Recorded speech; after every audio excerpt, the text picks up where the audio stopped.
کھانا پینا بند کر لو، روزہ بند کر لو، یہ شریعت کے خلاف ہے۔ اللہ کے رسول صلی اللہ علیہ وسلم کی حدیث ہے سنن نبی داود کے اندر کہ آپ کو بلال کی آذان جو ہے وہ سحری کھانے سے روک نہ دے۔ اگر تمہارے برتن کے اندر کوئی چیز موجود ہے تو تم جب تک اسے ختم نہ کر لو تم کھاتے رہو، اذان ختم بھی ہو جائے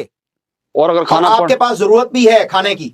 اور وہ آپ کے پلیٹ میں یا برتن میں موجود ہے تو آپ کھا سکتے ہیں اذان ختم ہونے کے بعد بھی۔ اسلام میں بہت ساری آسانیاں ہیں، صحیح البخاری کی حدیث ہے یسروا ولا تعسروا، آسانی پیدا کرو مشکلات نہ پیدا کرو۔ اللہ یہ نہیں چاہتا کہ تم بھوکے پیاسے رہو اور کھانا میرے پاس کم ہو گیا ہے لہذا تم نے جو ہے وہ جلدی سے بریک کر لینی ہے۔ اللہ تعالیٰ صرف آپ کے دل کی کیفیت کو دیکھنا چاہتا ہے، تقویٰ اسی کا نام ہے اور یہی روزہ ہے۔ یہ دیکھیے اس کا جواب بہت غور سے سنیے گا، اس لیے کہ یہ روایت بیان کر کے حدیث حق ہے لیکن اس کی توجیحات ہیں، اس کے معنی علماء نے بیان فرمائے اور پرانے بزرگوں نے، تو یہ سب سانس روک کے سننے والی بات ہے۔ بعض لوگ گمراہ کر رہے ہیں، پوری بات سمجھتے نہیں ہیں اور اس طرح سے لوگوں کو گمراہ کر رہے ہیں کہ کھاتے پیتے رہو برتن میں جو ہے وہ چاہے صبح صادق ہو جائے۔ اصل میں پہلے تو حدیث کے الفاظ ہی سن لیے جائیں کہ حدیث کے الفاظ کیا ہیں۔ سیدنا ابو ہریرہ رضی اللہ تعالی عنہ سے یہ روایت کیا کہ رسول اللہ صلی اللہ تعالی علیہ وآلہ وسلم نے ارشاد فرمایا اذا سمع احدکم النداء، کہ جب تم میں سے کوئی شخص اذان سنے، والاناء علی یدہ فلا یدعہ حتی یقضی حاجتہ منہ، کہ جب تم میں سے کوئی ندا یعنی اذان سنے اور برتن اس کے ہاتھ میں ہو تو وہ اسے نہ رکھے یہاں تک کہ اپنی حاجت پوری کر لے۔ مسئلہ شرعی تو یہاں پر کئی مرتبہ یہ بیان ہو چکا ہے کہ جو قرآن پاک میں ارشاد فرمایا اللہ تبارک و تعالی نے کہ کلوا واشربوا حتی یتبین لکم الخیط الابیض من الخیط الاسود من الفجر، یعنی کھاؤ پیو یہاں تک کہ سفیدی کا ڈورا سیاہی کے ڈورے سے ظاہر ہو جائے یعنی فجر ہو جائے۔ تو طلوع فجر تک یعنی صبح صادق تک کھانے پینے کی اجازت دی گئی ہے۔ اس قرآن کی آیت کی روشنی میں اور احادیث طیبہ کی روشنی میں علماء نے یہی ارشاد فرمایا، فقہاء کرام نے، جمہور محدثین نے، مذاہب اربع یعنی چاروں ائمہ اربع جو مجتہدین ہیں وہ اس بات پر متفق ہیں کہ سحری کا جو آخری وقت ہوتا ہے یہ طلوع فجر یعنی صبح صادق جب ہو جاتی ہے تو اس وقت تک ہے۔ اب رہی یہ حدیث مبارکہ، تو اس حدیث مبارکہ میں پہلی بات تو یہ کہ یہاں پہ فجر کی اذان کا نام نہیں ہے، اس میں مطلق فرمائے کہ اذا سمع احدکم النداء، جب تم میں سے کوئی شخص اذان سنے، تو یہاں اذان سے مراد کس نے مطلق یہ نہیں کہا گیا اس کے اندر کہ فجر کی اذان سنے بلکہ مطلق اذان۔ تو اب مثال کے طور پہ کوئی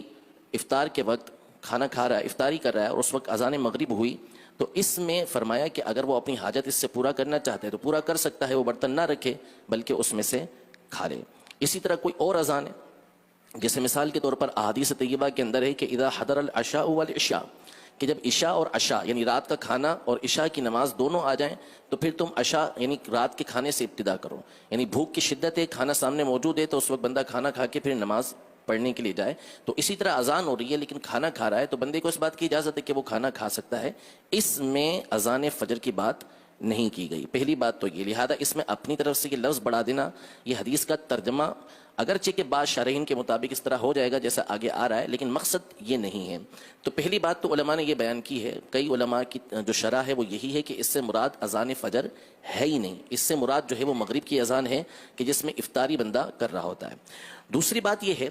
کہ نبی کریم صلی اللہ تعالی علیہ وآلہ وسلم کے زمانہ اقدس میں دو اذانیں دی جاتی تھیں، فجر کے وقت دو اذانیں ہوتی تھیں، ایک حضرت بلال رضی اللہ تعالی عنہ دیتے تھے اور دوسری حضرت ابن ام مکتوم رضی اللہ تعالی عنہ یہ دیا کرتے تھے۔ یہ بخاری شریف کی حدیث مبارکہ ہے۔ تو نبی کریم صلی اللہ تعالی علیہ وآلہ وسلم نے یہ ارشاد فرمایا کہ تمہیں بلال کی اذان کھانے پینے سے نہ روکے جب تک کہ ابن ام مکتوم اذان نہ دے لیں۔ تو ہوتا یہ تھا کہ حضرت بلال رضی اللہ تعالی عنہ وہ اس لیے اذان دیتے تھے، فجر شروع ہونے سے پہلے اذان دیا کرتے تھے تاکہ جو سویا ہوا ہے وہ جاگ جائے اور جاگ کے وہ سحری کر لے اور ابن ام مکتوم صبح ہوتے ہی اذان دے دیا کرتے تھے. تو یہ جو ارشاد فرمایا کہ اذا سمع احدکم النداء، جب تم میں سے کوئی اذان سنے، اگر اس سے فجر کی اذان مراد لیں گے بھی تو یہ وہ والی اذان فجر نہیں ہے کہ جو نماز کے لیے دی جاتی ہے، بلکہ اس سے مراد حضرت بلال رضی اللہ تعالی عنہ کی وہ اذان جو آپ زمانہ رسالت میں اس وقت دیا کرتے تھے کہ جب ابھی فجر کا وقت شروع نہیں ہوتا تھا اور لوگوں کو سحری کے لیے اذان کہا کرتے تھے. جیسا ہمارے یہاں رواج ہوتا ہے کہ صلاۃ السلام کے ذریعے مختلف چیزوں کے ذریعے لوگوں کو جگایا جاتا ہے، تو یہ مراد ہے اس سے، نہ یہ کہ اذان فجر. تو ائمہ اربعہ اس پر متفق ہیں، اور بھی اس کے علماء نے بہت سارے معنی بیان کیے ہیں. تو ہرگز اس سے اس حدیث پاک سے یہ مراد نہیں ہے کہ اذان فجر ہو رہی ہو اور بندے کے ہاتھ میں برتن ہے تو وہ جتنا اس میں سے اپنی حاجت کے مطابق کھانا چاہے تو کھائے، ایسا نہیں ہے. قرآن پاک میں واضح طور پر اللہ تبارک و تعالی نے ارشاد فرمایا کلو وشربو، کھاؤ پیو، حتی یتبین لکم الخیط الابیض من الخیط الاسود من الفجر، یہاں تک کہ سفیدی کا ڈورا سیاہی کے ڈورے سے، یعنی صبح صادق جو ہے وہ راز سے ظاہر ہو جائے، فجر کا وقت ہو جائے تو اب کھانا پینا چھوڑ دو.